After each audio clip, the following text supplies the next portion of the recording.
welcome back, creeps. Hola. How are y'all doing?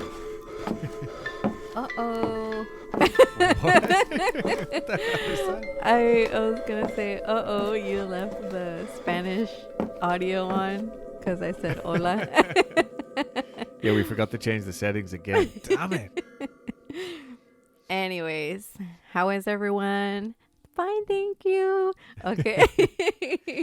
As you can tell, Dulce has had her coffee this morning. There was creamer in it. Oh my god. Oh yeah, that was actually decaf tea, but a ton of sugar in the Yay. creamer. Right on. Well, yeah, welcome back, creeps. I can smell purple. So we're both pretty excited. We had our first weekly creep movie club Yeah. watch along yesterday, and Oh, so fun. yeah, it was a lot of fun. Even though it didn't work for some people, and there wasn't a huge amount of people, we went on an Instagram live afterwards, and that was a lot of fun. I didn't realize how much fun that was actually going to be. Yeah, like I was, well, not nervous is the wrong word, but I just, didn't want people to like click on the button and be like, oh, for fuck's sake, now I have to listen to these guys talk. For me, it was more like, this is going to be hard talking into a phone because we're just looking at ourselves. Yeah. Because like I watch a lot of YouTube, and YouTubers are like, it's one of those the learning curves that you have to go through talking, because it feels silly talking to your camera or your phone or whatever. Of course. But I was like, this is fucking fun. Like, I'm going to do YouTube. Dulce has always been like crazy into her makeup, and I've been like trying to encourage her to do something about it, because it is just a hobby Yeah. that you do, but And, like you do it really well. So for me, it's not so much the application that excites me. It's the performance of products, and just like, because it's such a mass market of it's a huge business, you know what I mean? yeah, And so it's fucking cool to see what the independent brands, because before I was just like, oh, all this mainstream stuff that you find at Sephora and Ulta or whatever, and the stuff that you find at those places is cool or whatever, but I'm really just dazzled by the independent small businesses now. yeah. So maybe that could be what you end up doing: independent makeup YouTube. There's a community for that at YouTube, Yeah, but, too.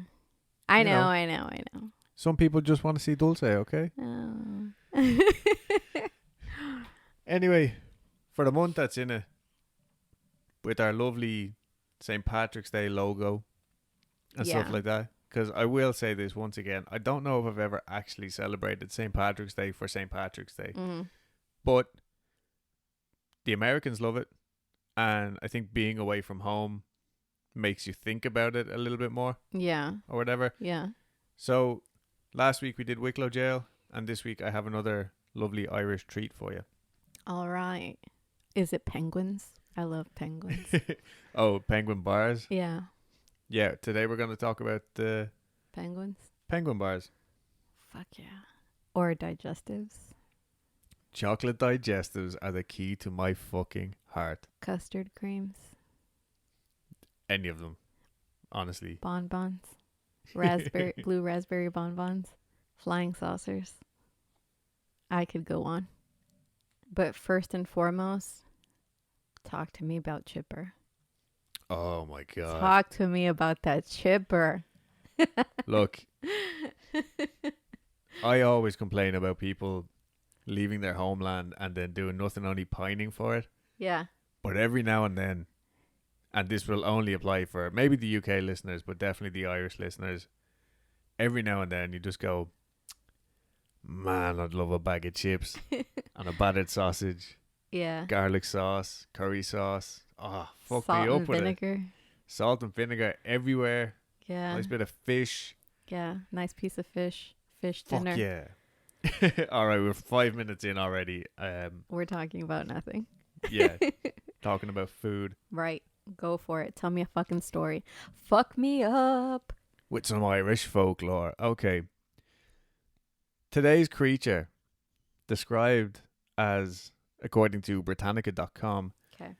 A fairy in the form of a tiny old man, often with a cocked hat and a leather apron.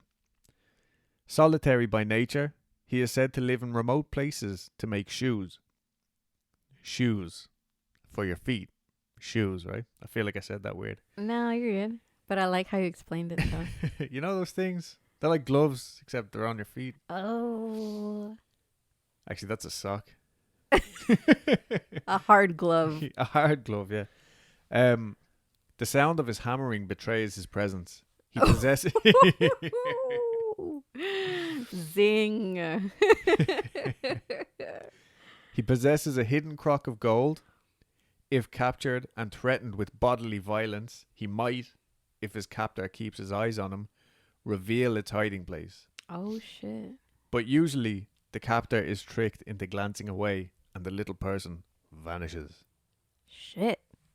Or since this is, I guess, Irish month, shite. It's said that the name was derived from the Old Irish word Lucarpon, which translates as small body or little body. But another name for them was also Laprogon or Lavrogon. That sounds pretty cool. Yeah, I like looked up to the pronunciation. I asked my friends. Every time I looked up something, it said something different. So it could be Leet Brogon, which I'm pretty sure is wrong. Lat Vrogon, which I think is also wrong, or La Vrogon, which I think is right. Anyway, this means shoemaker or cobbler, and it also sounds an awful lot like Leprechaun. Oh. Lavrogon. I thought you were telling me what does cobbler sound like. I'm like, I don't fucking know. Cobbler, wobbler, wobbler. Yeah. So it's a leprechaun. Sick. Yeah. Like the movies. Like the movies. Ta-tiddle-taddle-toe, one of them. Or the cereal. No. So this, to me, this bit was actually pretty interesting. They're believed to be a member of the fairy family. There has been documented tales of their existence since around the 8th century, when the Celts started talking about tiny water dwellers, and the theory is that they actually mixed with another type of household fairy who typically hung out in cellars, drinking heavily and just causing havoc. No shit. Yeah, so it was like this like interbreeding of fairy species. Wow. I wonder what the water ones saw in the drunk ones. I mean, I don't know. How did they even come into contact with each other? Maybe in a barrel of water. Who knows? Yeah. Yeah. So originally, they were said to dress all in red. No shit. Yeah, and I think the green theme came, like, that just happened over time due to the popularity of the colour green in association with Ireland as a country. The Emerald Isle. Exactly, yeah. The Emerald Isle, like, it's on our flag. It's, you know, sports, jerseys, the whole fucking shebang. See, I know what's up. Yeah, you do. Yeah, you do. 40 Shades of Green, that song, you know? No. I don't know. That's what they say anyway. 40 Shades of Green. And all right. Green. I like green. Green. It's one of my favorite colors. Right on. So apparently there are no female leprechauns. Oh, yeah? Yeah. So I don't know how they're supposed to reproduce. Yeah. But that being said, there's a lot of species out there with mating habits that scientists are still unsure about. Like sharks and shit like that. Really? Yeah. Like they obviously know, like, about the birds and the bees, and they know when two sharks are in love, very much in love. Yeah. But a lot of them, like, they don't know where they do it and stuff. No shit. Yeah. That's crazy. Oh, my next note is, and scientists are basically just big old perverts trying to see how everyone goes at it. Especially sharks. Especially sharks. But I just thought, because I do like to believe in cryptids and stuff like that. Yeah. So there's a lot of mystery that still goes on with things that we just assume that we know all about too, you know what I mean? So it's not unlikely that we wouldn't know how this particular species mate. Yeah, that makes sense. You know? I'm following your logic. It's sound. Yeah, there's logic in there somewhere. Another belief is that if you do catch one of these little lads, they will bring you luck and also give you 3 wishes. So maybe the 3 wishes is the luck. I don't know. But then again, they're also supposed to be like mischievous little bastards and like borderline evil. So they have been said to lead men astray with these 3 wishes. Like the monkey's paw Yeah, kind of deal? exactly. Yeah, yeah. Oh. I personally think that the people in the stories who are led astray are typically greedy bastards, and they're always hunting leprechauns and trying to steal their gold. Mm. Maybe if there was less hunting and more living in harmony, the leprechauns wouldn't be forced to teach us lessons like that. But man is dumb. I see. Yeah. But then again, how is it the leprechaun's place to tell us what's right and wrong? You feel me? Yeah, but picture this, right? I'm just being like, you know, Just picture this, controversial. right? Envision. Yeah. You're up on the side of a mountain, completely alone, Mm-hmm. no one around you, and you think this is the perfect spot. You're hammering away, absolutely hammering away, making a pair of shoes. you purposely said it that way. And some fucking random dude who's 4 fucking times the size of you grabs you and says, "Give us your gold, you little fuck." Oh, yeah. Yeah, You know you're what I right. mean? That's not fair. No, it's not. You're right. That reminds me of those fucking Neds in the parks and still game messing with the old people. Fuck those Neds. Exactly. For any of our Scottish listeners, all 2 or 3 of you probably know what we're talking about. Maybe not. So anyway, they're known to love a drink and are often heard having a little dance or playing musical instruments. So they do sound like lovely little creatures. Except for the part where you're like, they're borderline malevolent. What's that all about? Well, I think it's justified. Oh, okay. You know, that's probably someone who was screwed over by a Leprechaun. exactly. Oh, you know? okay. Got it. So while with many of the subjects we covered, there's a very typical quote, "That place is haunted," or "Oh man, that place is crawling with Bigfoots," or whatever cryptids are popular there. But when you actually go to see the sources or find the stories, it's just like, oh, well, it's happened. And that's it. You know, there's no like, nothing to back this story up. It's like, what are you talking about? There's loads of them there. It's Ireland, Leprechaun. And that's supposed to be taken as proof. Yeah. And I probably go a little bit off topic here. I personally am a huge fan of the show Hellier, as you definitely know. Yeah. Shout out to Greg and Dana Newkirk when we can interview you. Hello. And I think Hellier is just such a good example of how tricky it can be to pinpoint something like this, right? Yeah.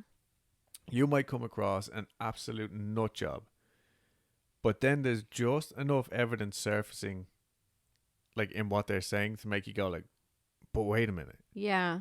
Actually, that like correlates with this story that I heard, or this and this. Yeah. It's always little tiny pieces of information that's just enough that you can't let go of the belief that maybe it is there. Yeah. I found this excerpt on irishpost.com from an article published in a newspaper in 1908. It's called "A Strange Westmeath Report." Westmeath is a county in Ireland. In North Westmeath, especially Delvin district, an odd story was told on Friday. It runs that a strange creature has been observed for some days in the district of Killock, which, that might be Killow, I don't know, which is between Killucan and Delvin. Several persons, mostly children from the school, are reported to have seen it, and they describe it as a little creature resembling a man of dwarfish proportions, clad in a red jacket and suiting the traditional description of a leprechaun. The most peculiar thing about the matter is that it is stated that as soon as one of the school children called the attention of a comrade to the creature, the informant ceased to see it, whilst the informed could clearly observe it. The reported appearance has caused much conjecture and not a little excitement in the district. Many are inclined to regard the creature as a monkey escaped from the care of some travelling organ grinder, and if it can be observed at close quarters, it may prove to be such. However, the more fanciful are inclined to invest with a far more mysterious and uncanny character. So what's interesting about this, it actually said that as soon as one of the school children called the attention of a comrade to the creature, the informant ceased to see it, whilst the informed could clearly observe it. Yeah. Just in case I've butchered this, as soon as John said, "Oh, Michael, look at this fucking leprechaun over here," John could no longer see it, and Michael was left going, "What are you talking about? Yeah, I see him now. Like, what?" Huh. Yeah, that's like one strange thing about it. Yeah. See, when you explain it like that, I get it. I follow it now. Yeah, when there's no comrades and Yeah. There's no so- fluff. yeah, and then also just this line: "Many are inclined to regard the creature as a monkey escaped from the care of some traveling organ grinder." What? A traveling organ grinder? What the fuck even is that? Are those the same ones that like literally they travel and they entertain? They're kind of like the olden day person on the sidewalk that's like playing their A guitar. busker. What is that? That's what you do. You go out and you busk. Okay, That's yeah. what they're called. Yeah. Okay. So that's because organ grinder, I guess they're talking about like the piano organ. Oh, no, I think they have like that little music box thing. So their little monkey can dance. I don't know, but anyway, apparently Westmeath at the time was a hotbed of activity and the people really believed in this stuff. Again, 113 years ago now, it's not that long ago. They had such a strong belief in the existence of these supposedly mythical creatures that only a few years prior, a man had actually burned his wife to death because he was so convinced that she was a changeling. What? A changeling, for Oh. those of you who don't know, is a fairy that has disguised themselves as a human. Generally, it's thought that fairies would sneak into your house, steal your baby, and replace it with one of their own. Oh, yeah. I remember Amy telling us about that. Yeah, and I'll probably cover this in another topic because there's actually been probably countless family murders purely because of this throughout the years. It's actually quite sad. But that goes to prove how strong the belief in fairies are. And if a leprechaun is a type of fairy. Anyway, skipping forward to 1989. Carlingford Mountain in County Louth, right? Set the scene here. Okay. It's actually a nice place. I've been there. A man by the name of PJ O'Hare, the local pub owner and businessman. He was out for a walk to find an area of land that they just kept saying some American had asked to buy this particular patch of land, and PJ O'Hare couldn't see it from the pub, so he had to go out walking to find whatever plot this American fella wanted to buy. Because he owned the land, I guess. As he's walking up the mountainside, he hears these cries in the distance. As he's standing there listening for these cries, one of the local school teachers who happened to be out for a jog comes upon him, and PJ asks the school teacher, "Can you hear this?" The two of them stood there, and they actually did both hear this very faint crying coming from the distance. They tried to locate the source of the sound and found themselves at an area known as Ginkle's Well, or the Wishing Well.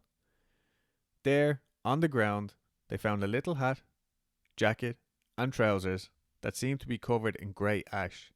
They also found the skeletal remains of what appeared to be a leprechaun. What? 1989. They have skeletons? Well, they're living beings, right? I mean, I don't know.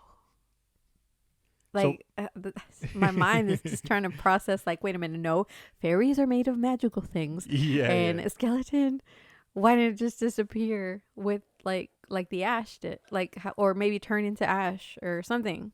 God only knows. Part of the ground was burned, and in the pocket of the little jacket, they actually found 4 gold coins. What? Yeah. So the teacher that was with PJ O'Brien, or so fucking hell, that's my nickname. That's my you. alias. The teacher, who was with PJ, had these 4 gold coins sent off to Dublin to a professor.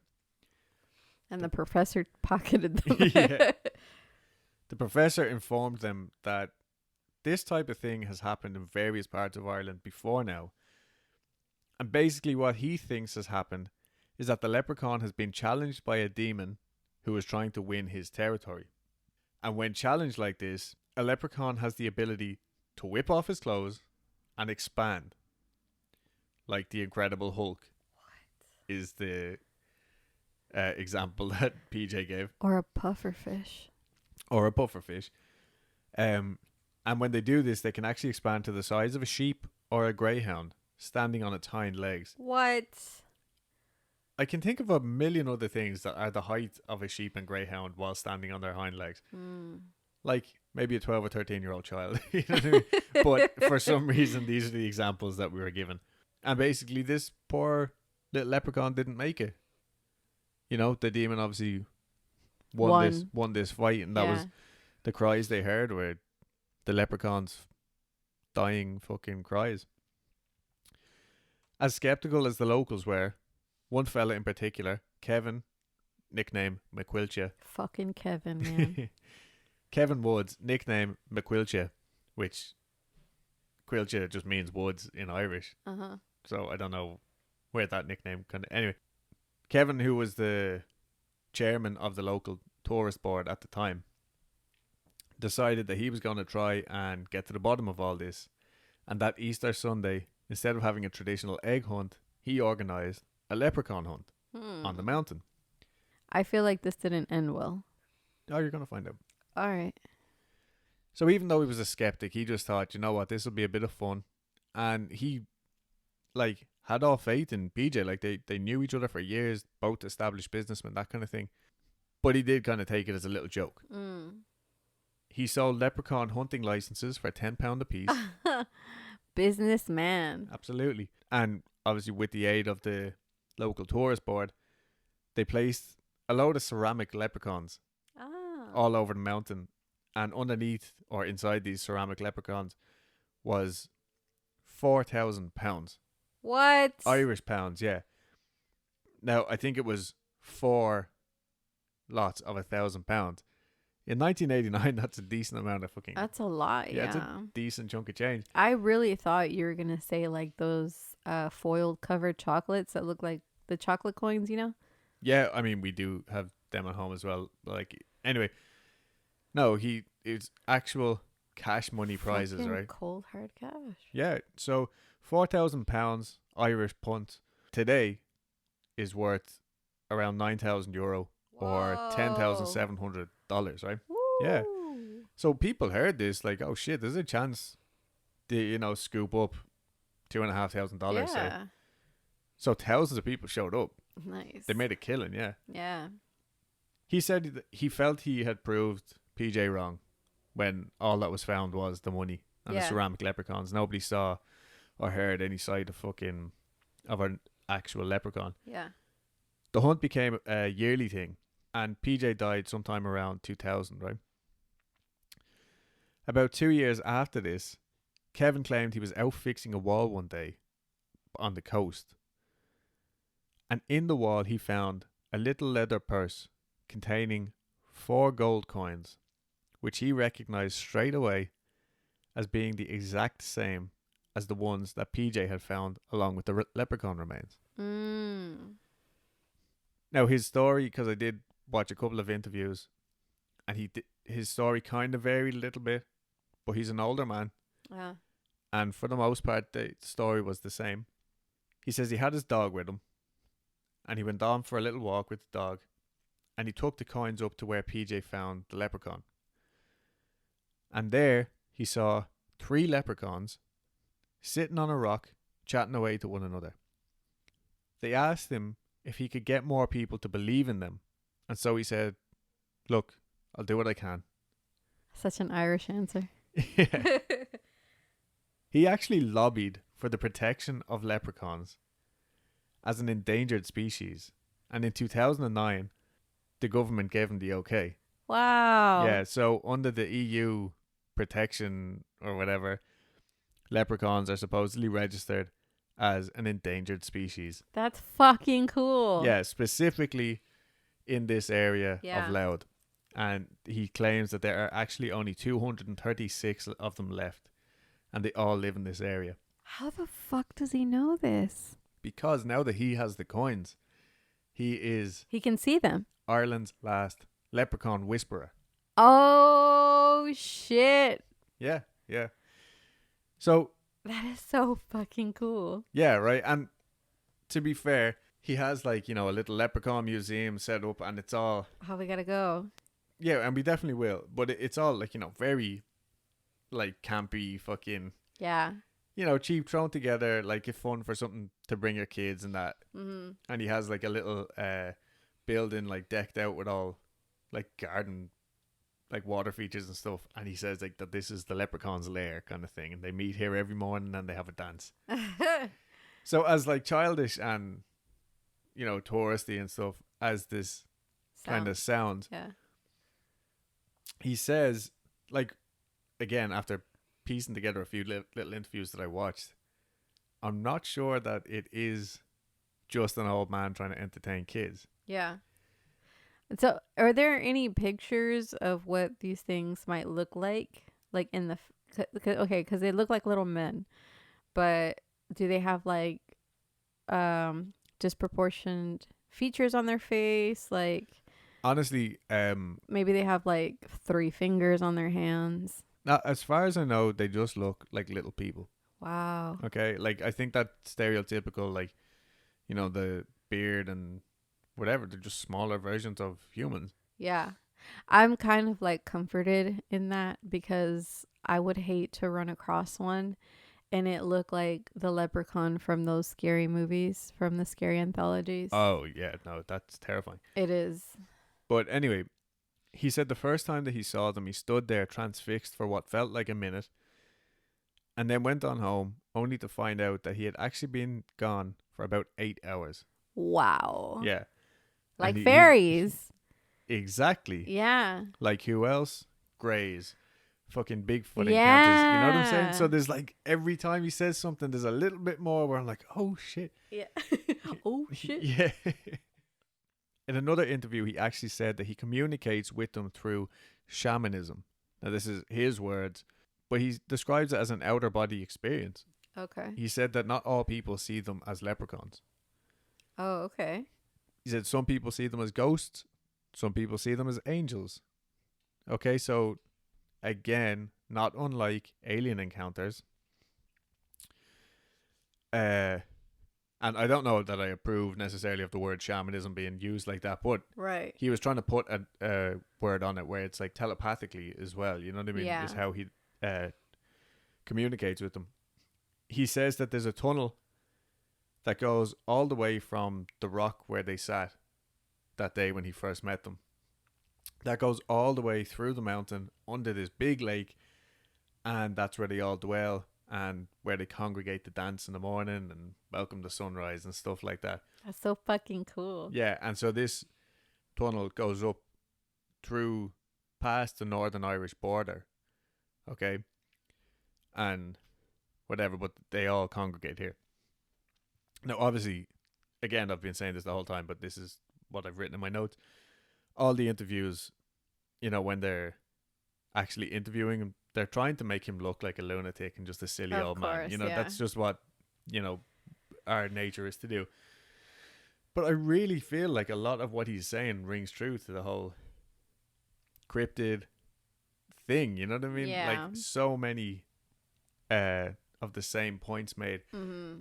And another thing that I just want to say is that little suit that they have still on display in PJ O'Hare's pub up there, they claim that that suit is actually made from woolly mammoth hair and that it's like thousands of years old. Wow. Okay, so that's the story of the last leprechauns in Ireland, right? But next story, and this is only a quick one, it takes a swift left turn all the way to Mobile, Alabama. Mobile, Alabama. All right. Mobile, Alabama. I don't Alabama. know, but like all those different versions that you just said, one of them has to be right. Yeah. Anyway, it's Alabama, 2006. Right, very recently. Yeah. Few days before St. Patrick's Day, and a video surfaces of people going nuts. What? They saw a real leprechaun hanging out in a tree. Let me see. I'm going to show you. Let me see. This video went viral, and you might have already seen it. I haven't. This thing has been remixed and everything. And right now I'm going to hit play. City leads to large crowds in Mobile's Crichton community, many of you bringing binoculars, camcorders, even camera phones to take pictures. To me, it look like a leprechaun to me. All I gotta do is look up in the tree. Who else seen the leprechaun say yeah? Eyewitnesses say the leprechaun only comes out at night. If you shine a light in its direction, it suddenly disappears. This amateur sketch resembles what many of you say the leprechaun looks like. Others find it hard to believe and have come up with their own theories and explanations for the image. My theory is it's casting a shadow from the other limb. Could be a crackhead that got hold to the wrong stuff. And it told him to get up in a tree and play a leprechaun. We're going to get down to the bottom of this. Yeah, it's still on there, guy. Don't be afraid. Don't be afraid, man. This guy helping to direct traffic says he's prepared for his encounter with the leprechaun. He's suited up from head to toe. This wars off spells right here. This is a special leprechaun flute, which has been passed down from thousands of years ago from my great-great-grandfather who was Irish. I just came to help out. Others just came to get lucky in hopes a pot of gold may be buried under this tree. I'm going to run a backhoe and uproot that tree. I want to know where the gold at. I want the gold. Give me the gold. I want the gold. I can see I can see why this would piss off leprechauns now. Yeah, exactly. I get it now. It's like, yes, you want the gold, but it's not yours. Yeah, it's my gold. What have you done for me, right? Yeah. So for any of you, like you've just heard that while I showed Dulce, literally all you have to search on YouTube is just the Alabama leprechaun. It's gonna come up. That's great. My favorite part of the whole thing. Well, I have a lot of favorite parts, like a crackhead that got hold to the wrong that stuff. was what I was thinking Or, about. Was it? Let me see that gold. I'm gonna get that gold. I want the gold. Yeah, that's been remixed. Has it? Yeah, we're gonna have a little laugh on YouTube after this. But the amateur sketch. Oh, Okay. My God. Obviously, that's gonna be on our Instagram the day this comes out. I'm just saying. Yeah, that needs to be the first slide, though. Oh, the yeah, sketch. absolutely. But for any of our loyal listeners, I know we haven't got Patreon or anything like that. If you make me a Alabama Leprechaun t-shirt or anything with the Alabama Leprechaun design on it, we will definitely give you something special. Message us if you've made it. We'll give you our address. Send it on over. We will be forever grateful. I will wear that until the day I die. Now, and I'll cremate you with it, and I'll Yeah. put you in that little tea tin that you want to be stored in. Absolutely. I know where I want to be stored. There's still no proof that this was an actual hoax, right? But in 2011, the guy in the video, the expert with the whistle that wards off spells, Yeah. who was like dressed up all in camo and stuff, he was interviewed and he said, I think he was like out on his porch drinking with some friends, and this old lady approached him, and she genuinely thought she saw what she said was a leprechaun in this tree. And they kind of just entertained her. They were like, okay, yeah, whatever. And then like word of mouth just spread, and then when cameras showed up, it just got out of hand. Like you saw in that video, there's police and everything there, like just trying to like do crowd control and stuff. So then that's when he like dressed up in his like stab vest and took it and said like, yo, my great grandfather was Irish and I'm a leprechaun expert, and that's why he showed up here. But don't worry, because I'm keeping the community safe, right? This is his whole bit. He wasn't expecting it to go viral, obviously, at the time. But he did come out and say, I don't know what it was, but I'm no leprechaun expert, okay? Yeah. He just was doing it for a joke. Wait, so is his grandpa Irish? I don't think so. Oh, okay. I don't think so. Like, maybe. I don't know. So in July 2014, two guys from some Dallas radio station actually went to the Crichton area of Mobile, Alabama, to find out just what went on. And when they got there, it seems like the very first person they approached knew exactly what they were talking about. She says, and this is the guy's name, just before anybody, I'm not trying to upset anybody. This lady says, oh, Midget Sean. Oh, Okay. What? So Midget Sean is a local dude. He is a smaller person. Uh-huh. And the guys were able to find him pretty handy. Like, they go to a gas station and they just ask some random dude there. And he's like, yeah, I'm his cousin. So they set up. Yeah, they actually meet up with Midget Sean in like a parking lot somewhere. And straight away, he starts acting like a little celebrity. He's like, yeah, that was me. You know, like we were just hanging out, like chilling, messing around one night. And, you know, he's a smaller person, hence the name. And he dressed up as a leprechaun. He said he put on like some black leggings and like a green coat. And he sat up in that tree just for shits and giggles. And people thought it was a leprechaun. Yeah. That's what he claims. Oh. But we only have him to believe. Okay? Nothing to disprove him, really. Yeah, exactly. It's literally just like, it's thought that he might just be claiming this as a joke. Like, you know what I mean? Yeah. He happened to be a little person from the area. Yeah. And he's like, oh, that was just me up in the tree. So we still don't 1000% know for sure that it wasn't the leprechaun.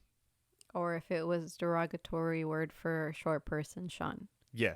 Got it. So that's my story about leprechauns. I personally, look, I've spoken to people before about fairies and I've dismissed it within the first fucking 10 seconds. But now I'm not so convinced. I still think that those particular people that I spoke to are nuts and insane people. Yeah. But there seems to be an element of truth there. And I'm not willing to give up on it yet. That's great. That's good news. Yeah. My sources this week are livescience.com or livescience.com. I don't know. irishpost.com, trafalgar.com, thelastleprechaunsofIreland.com, which is Kevin McQuilch's website. Everybody go check it out. It's lovely. YouTube channels that I used were This Morning TV, Virgin Media TV, Wavy Web Surf, who actually did like a kind of deep dive, and that's how I found out more about the Mobile, Alabama story. Another channel called Namey Namerson, Kevin Woods 2009, who is Kevin McQuilcha, and our friend Paranormal Resident. I watched one of their videos as well on leprechauns to give me a little bit more background on it. Right on. So yeah, there you are. Love it. All right, your turn. You entertain me now. Okay, but first, bathroom break. Okay, you feel relieved? Yeah, I feel like a new person. Good. With a brand new bladder. Right, so just try and stop. Especially with the coffee creamer. Something that did they fucking put crack in that coffee creamer? Jesus Christ. All right. So today we are talking about the Alligator Man, aka the Butchin. I feel like Jimmy. Oh, no. Today we're talking about the Alligator Man, aka the Butcher of Elmendorf, aka the Bluebeard of South Texas. Holy shit. So, his name is Joe Ball. Joe Ball? Joe Ball. Okay.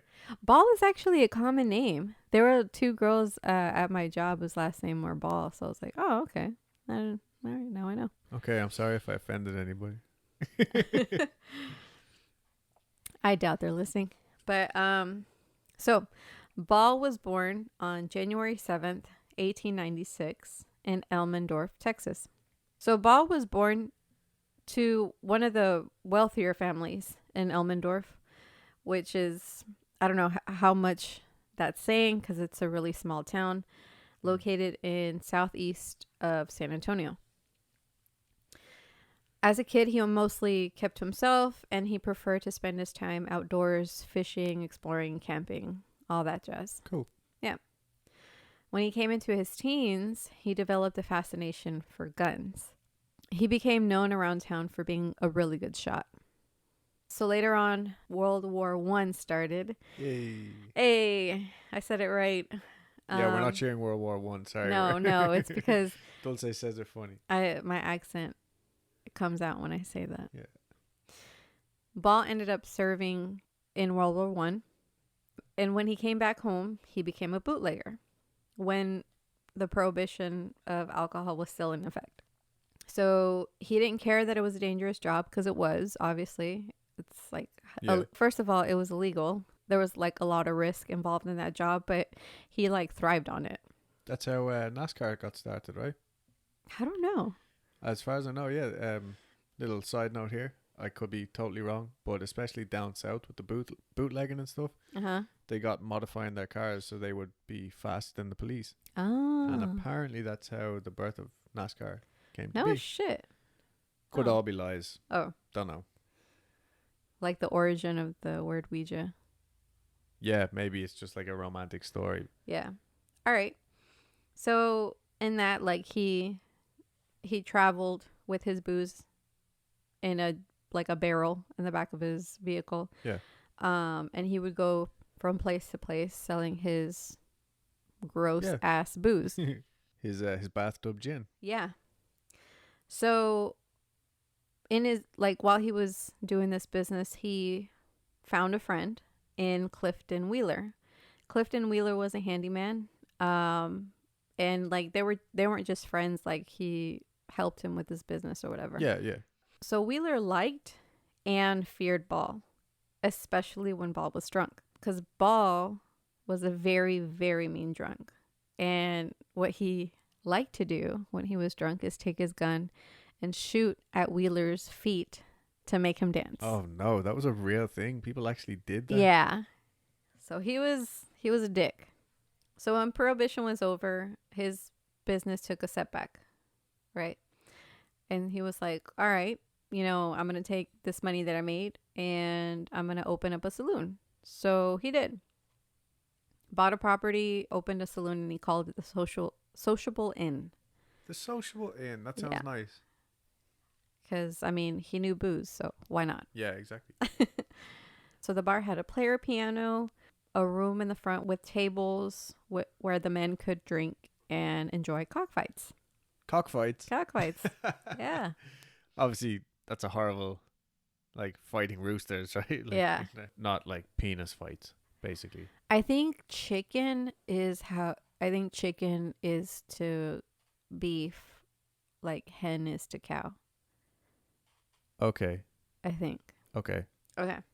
But either way, it's animal fights, not just them Right. slapping dicks against each other in the middle of the They're bar. not sword fighting. Okay. All right. And behind his saloon, Ball built a pond big enough to house 6 alligators. Wow. Yeah. He charged the public to view the alligators. And what he would do is he would get roaring drunk and he would go back there and he would feed his alligators live cats, dogs, raccoons, any live animal he could find for this drunk crowd that paid to see it. Jesus. Yeah. So you can imagine how that was, fucking little pets being torn in half by alligators. Yeah, that sounds horrific. Yeah, but they really liked that. So anyways. So Ball's reputation at this point was he was a mean drunk who you did not want to fuck with. Okay. Once a patron complained about the smell that the gator pit was giving off, and Ball threatened to shoot him for mouthing off. Wow. Like, he was on a hairpin trigger. Like, yeah, anything. Yeah. Did it say how many alligators? 6. 6, okay. Yeah. People also knew him as a creeper who hit on his waitresses. For some reason, though, these waitresses never lasted long in Ball's employ. Neither did the ones he married. Okay. Yeah, so he was like a huge womanizer. Like, he would flirt with his waitresses. He would, sleep with them. He married a few of them. And he was like abusive to them. He would throw bottles at them whenever they pissed him off. That kind of deal. He would just kind of just go through them like you would a pair of underwear. Yeah. He was a user. He was a user. Yeah. But when I say they didn't last long as in his employ, I mean they started disappearing. Okay. Yeah. So one of the ladies was 22-year-old Minnie Goddard. Goddard, okay.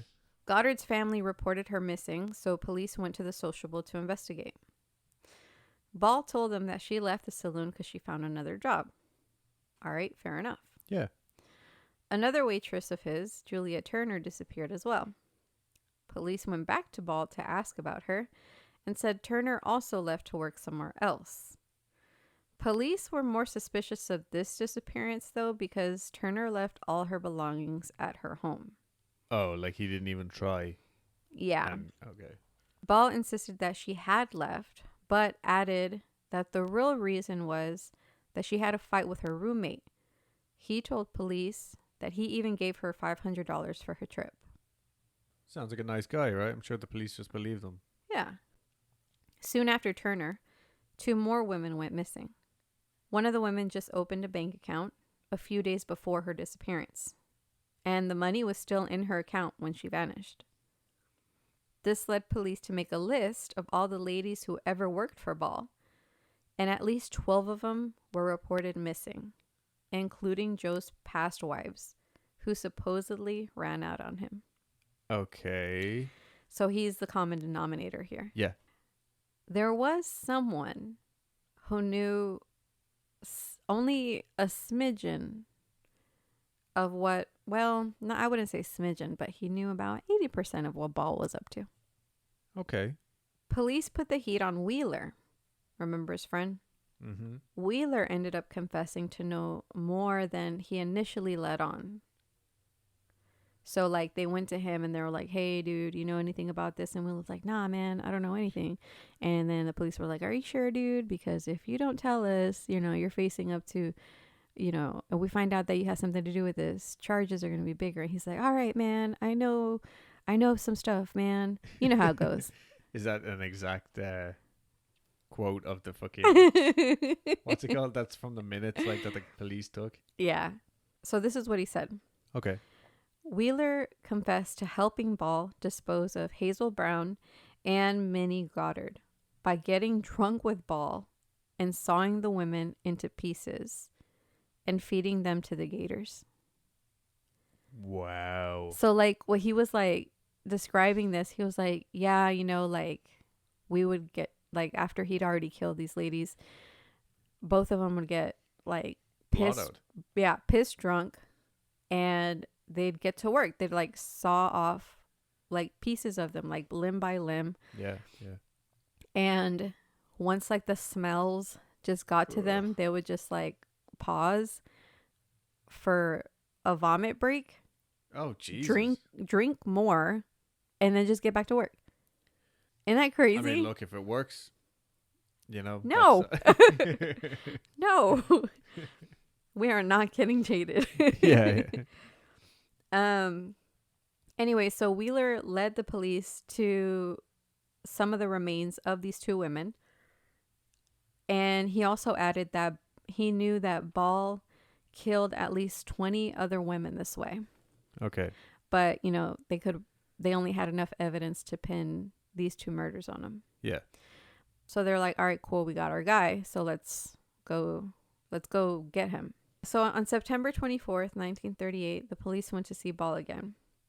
Upon the police's arrival at the sociable, Ball stepped behind the counter, pulled out a gun from his cash register, and shot himself in the heart. Oh, wow. Ball knew they were onto him. Yeah, yeah. He knew if he was convicted of these murders, he would be sentenced to the electric chair, so he figured this was better. Wheeler was arrested and sent to jail. The gators were donated to the San Antonio Zoo. One of Joe Ball's wives resurfaced. She actually did run away after finding out what actually happened to Ball's other ex-wives. Wow, she was lucky. She didn't want to end up as gator food herself, so she liked it. Gator bait, Jesus Christ. And that's the story of Joe Ball. Joe Ball, alligator man of South Texas. Fastest shooting hands in all the land. Yeah, so basically he was a piece of shit, and there's only one known picture of him. Right on. Yeah. That was a very interesting story. Yeah. We kind of both kept it to our locales this week. Oh, yeah, you're right. Right on. And I'm gonna look up that little fact about NASCAR because I'm almost sure that it's true. Mm. But that does sound like a really interesting, like, what a time to be alive. I mean, at that time, I mean, depending on where you lived, Yeah. you could get away with Fucking murder. you literally. Yeah. That's the saying, you know. But where was that? When we were listening to that podcast, they were like, they were saying that there was a lot of serial killers discovered at this time because policing just got a lot better. Was that in Germany? I feel like that might have been in Germany. Yeah, I think it could have been, yeah. Yeah. Like, there's only so many records of serial killers because they're only a known thing as well, you know what I mean? Yeah. In the last, say, 60 years. Yeah, and supposedly, like, the term serial killer was actually coined in Germany. Oh, okay. I think I had to go back and look at and listen to the podcast. It was coined by some guy who had to retire because he got too fat to be a policeman. Like, literally. This you know is what I'm talking definitely a about? last podcast thing, but yeah. Yeah. That's going to be me one day. I got too fat to be a podcast host. I could not sit in this chair anymore. Literally no such thing. I'll wash myself with a rag on a stick. Okay. Creeps. Yeah. This was a nice, well, I mean, as nice and fun as murder can get. Episode, but we hope you enjoyed. Yeah. And sorry if my levels on the mic were a little bit up and down. I was trying to fix it as we were doing it. We're not professionals, so Yeah, we don't have the best equipment, so we do what we can. yeah, one day we will have beautiful Shure mics. Anyway, thank you all for listening. Thank you all for participating in And the movie night. movie club or movie night, yeah. And March 20th, Saturday, March 20th is going to be our next one. We're going to be holding little polls. Tiny polls while we watch the movie. Yeah, we're just going to be sitting here with little polls. No, we're going to put the polls up on Instagram probably next week. And I'm going to try and figure out whether we can do it over Discord or something this time. Yeah. Well, so far we're at the moment we're taking nominations for what movie to watch next. Yeah, movie suggestions, like movie suggestions. So far we only got The Possessed. No. Our good friend Jen also commented, and Lindsay suggested Lindsay with the incredible artwork, whose mom messaged us there to say how proud she was. That was so sweet. Yeah, it really was. It's on Facebook anyway. There's like 3 or 4 movies that are up in the running for the next one anyway. And yeah, like that's about all the news we got this week anyway. Yeah. We got big news for you next week though. Hopefully next week. Yeah, big news for us at least. Yeah. Yeah, and I guess that's it. We're just going to say the usual shit. You can do that whole buy us a coffee thing is on our website. Because we have a website now, weeklycreep.com. It's just linked to our link tree. Yeah. But that's fine. It looks cool because we can easier. type in weeklycreep.com. Yeah, guys, submit your stories.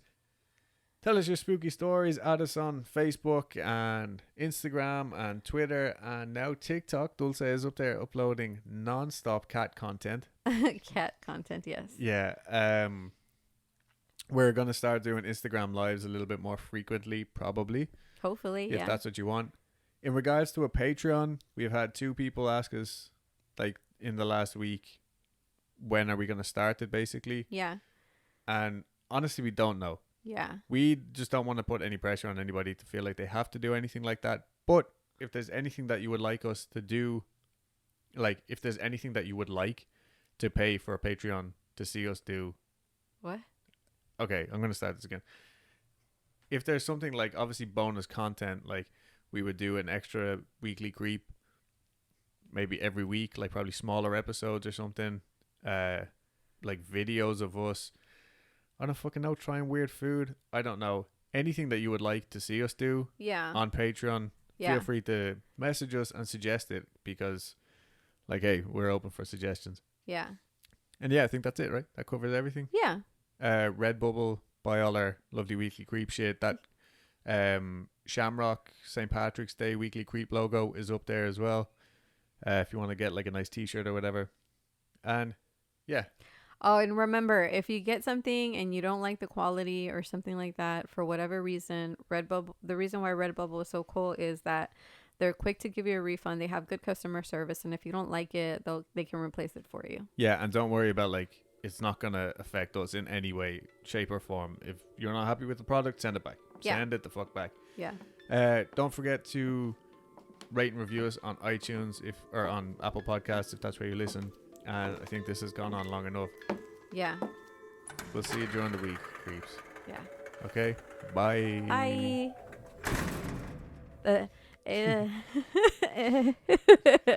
All right. Cack is Gaelic for Like shit. like macaque. The monk. Fuck me. Fuck me. It's a blender.